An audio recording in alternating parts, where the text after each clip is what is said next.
Margaret Peterson Haddix is a young adult author who was discovered by my daughter 2 years ago when we read the book Found and discovered the Missing Children series. Well, the initial inspiration was that I had this image in my head of a plane load of babies that I thought would be very interesting. And then from there I kind of thought, well, where did these babies come from? And that was something that I dwelled on for a while before discovering or imagining exactly who they would be. My background as a journalist affects me as a novelist in a couple different ways. I think one is that I try hard to have my books grounded in fact.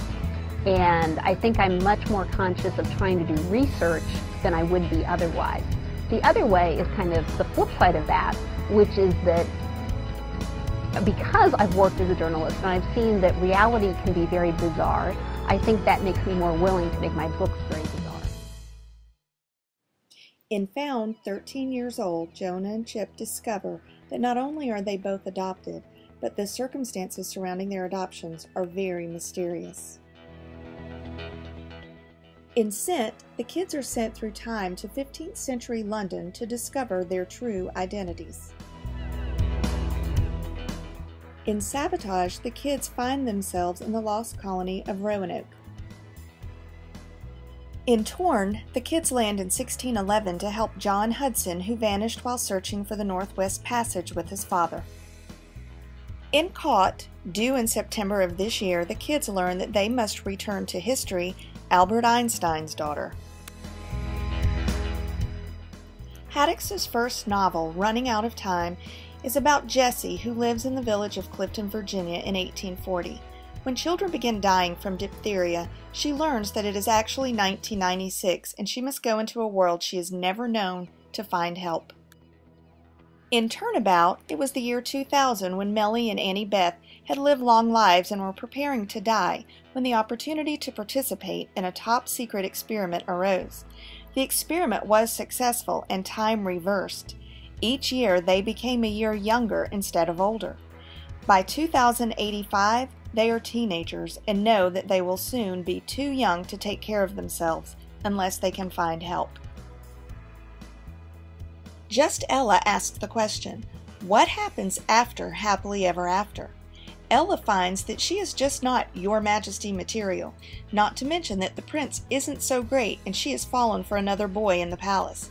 She needs to find a solution before the wedding day arrives.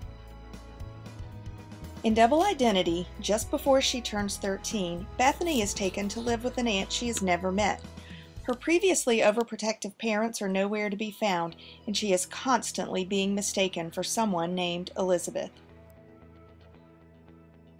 Don't You Dare Read This, Mrs. Dunfrey is a different type of story, written as journal entries of a 10th grade girl who is hiding an increasingly dangerous secret. In The Always War, Tessa's country has always been at war. She stows away on a rogue airplane with her friend Gideon into enemy territory. It is there that she discovers the truth. Simon & Schuster wanting to do more books for early chapter books readers. So I ended up writing The Girl with 500 Middle Names and Say What and Dexter the Tough and Because of Anya that are all for younger kids. And the funny thing is, by the time those books came out, my kids had graduated to the next level of books, so it was kind of under their age level. I had a lot of good teachers who were very encouraging of me wanting to read a lot and also of my writing.